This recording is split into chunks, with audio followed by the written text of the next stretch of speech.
Assalamualaikum warahmatullahi wabarakatuh. Di sini saya akan menjelaskan materi tentang kecerdasan dan kesehatan mental yang diampu oleh dosen saya, Bapak Muhammad Hasan Abdillah, SPSI, MPSI.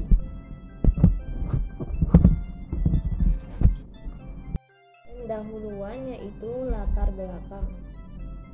Adapun pembahasan yang pertama, landasan teori, yang kedua tujuan, yang ketiga kesimpulan. Adapun latar belakang dari kecerdasan dan kesehatan mental yaitu, kalau latar belakangnya kecerdasan adalah kemampuan individu untuk mengerti, belajar, menyelesaikan masalah, beradaptasi dengan lingkungannya. Terdapat berbagai teori tentang kecerdasan.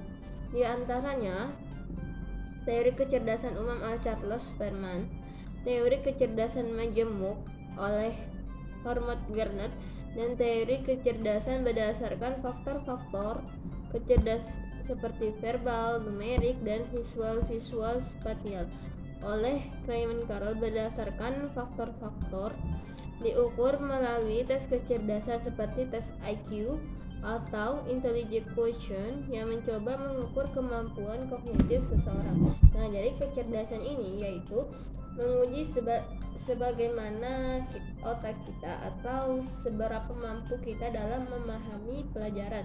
Contohnya dalam numerik itu yaitu kita memahami angka-angka ataupun dalam aljabar.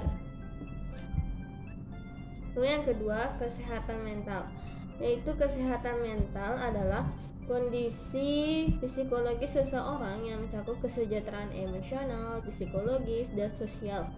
Ini mencakup aspek-aspek seperti kestabilan emosional, kemampuan untuk mengatasi tekanan dan stres, serta hubungan yang sehat dengan orang lain. Kesehatan mental yang baik penting untuk kualitas hidup yang baik.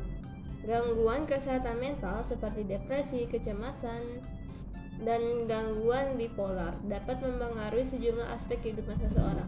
Nah, jadi pentingnya juga kita untuk menjaga kesehatan mental kita agar kita ini tidak mudah depresi yang nantinya akan menyebabkan kita gila atau beresiko tinggi. Teori kecerdasan, yaitu teori kecerdasan umum. Teori ini dikemukakan oleh Charles Perman dan menyatakan bahwa ada faktor kecerdasan umum yang mendasari berbagai aspek kecerdasan individu.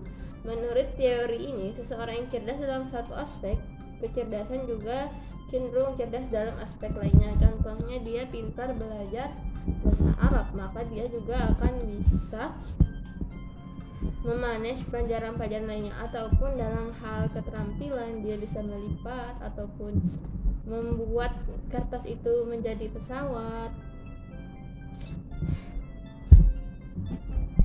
Teori kesehatan mental yaitu model stres atau model ini mengemukakan bahwa stresor atau tekanan dari lingkungan seperti konflik, kehilangan, atau tekanan kerja dapat memengaruhi kesehatan mental seseorang. Bagaimana cara individu ini mengatasi stres dan apakah mereka memiliki dukungan sosial yang memadai juga penting.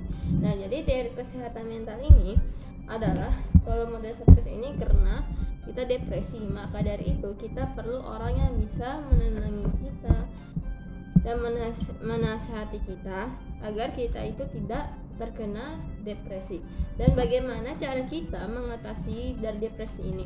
Salah satunya, kalau dalam Islam kita disunah, kalau ada masalah disunahkan untuk berzikir, ataupun kalau tidak kuat berzikir, misalnya dirasa kurang, maka kita harus wudu, kemudian sholat yang membuat hati kita tenang. Kecerdasan. Tujuan kecerdasan dalam pendidikan yang berkualitas. Salah satu tujuan utama dalam konteks pendidikan adalah meningkatkan kecerdasan siswa, mahasiswa, atau memfasilitasi proses belajar dan membantu siswa mencapai potensi intelektual mereka yang maksimal. Nah, jadi tujuan kecerdasan ini, maka kenapa kita harus sekolah ataupun kuliah, agar kita itu cerdas dan kita tahu bagaimana kehidupan selanjutnya. Nah, kalau misalnya kuliah ini kan ini kita kerja, jadi kita tuh tahu bayang-bayangnya itu dari kuliah bagaimana sih cara kerja nantinya. Nah, adapun juga kalau siswa itu kan sebelum kuliah nih, jadi kita bisa tahu bagaimana cara-cara belajar yang sesungguhnya dan yang serius.